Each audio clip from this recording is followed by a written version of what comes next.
අයියෝ.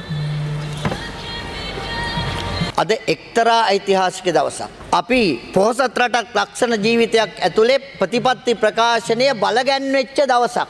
ඇයි අපි කියලා තිනවා මොකද්ද?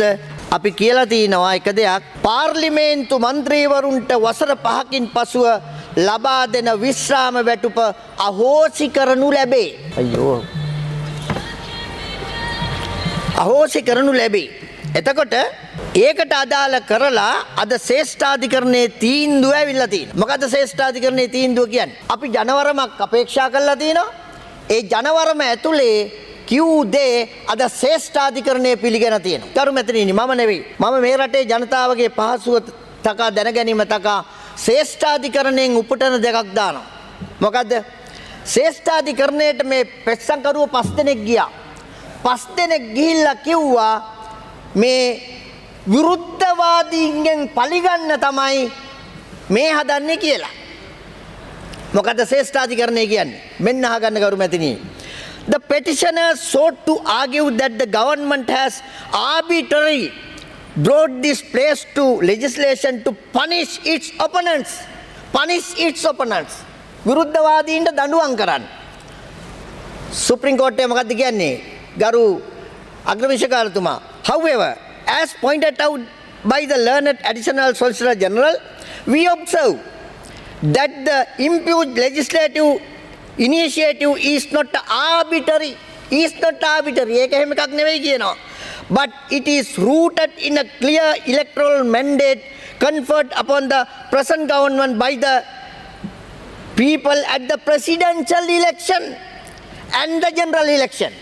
හරිද? අපි ජනාධිපතිවරණයේදී සහ මහමැතිවරණයේදී ජනවරම පැතූ දේ තමයි මේ දාලා තියෙන්නේ. ඒක නීතියක් විය යුතුයි කියලා. ඊට පස්සේ කියනවා මොකද ඊට පස්සේ කියන්නේ? ඊට පස්සේ සුප්‍රීම කෝර්ට් එක කියනවා ඒකම තව තැනක තහවුරු කරලා තිනවා ශ්‍රේෂ්ඨාධිකරණයෙන් ගරු මැතිණියනි අග්‍රවිශකාරතුමා කියනවා it is clear the people of this country have given a mandate to the present government to repeal the parliamentary pension law number 1 of 1997. It is on that mandate from the people. මිනිස්සුන්ගේ ජනවරමෙන් ආපු එක අද නීතියක් බවට පත් කරන්න කියලා තියෙනවා. එතකොට ශ්‍රේෂ්ඨාධිකරණය මොකද්ද කියන්නේ? ශ්‍රේෂ්ඨාධිකරණයෙන් කියනවා ගරු මැතිණියනි අන්තිමට ඔව් ඒක අපි පිළිගන්නවා. පිළි අරගන්නවා විතරක් නෙවෙයි ඒකේ තියෙන කාරණා මොකද්ද? ඒකේ කියනවා for the above reasons we hold no provisions in this bill parliamentary provision repeal act 2026 which was public in the gazette such and such date was placed on order paper 7/1/2006 is inconsistent with any provision of the constitution. We are of the view that the bill titled Parliamentary Pensions Repeal 2026 can be enacted with the simple majority.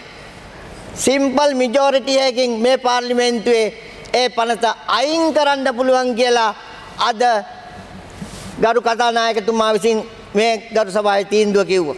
අන්න අද අපි මේ රටේ මිනිස්සුන්ට කියනවා ජනවරමේ අභිලාෂය අපි ඉෂ්ට කරපු දවසක් කියලා.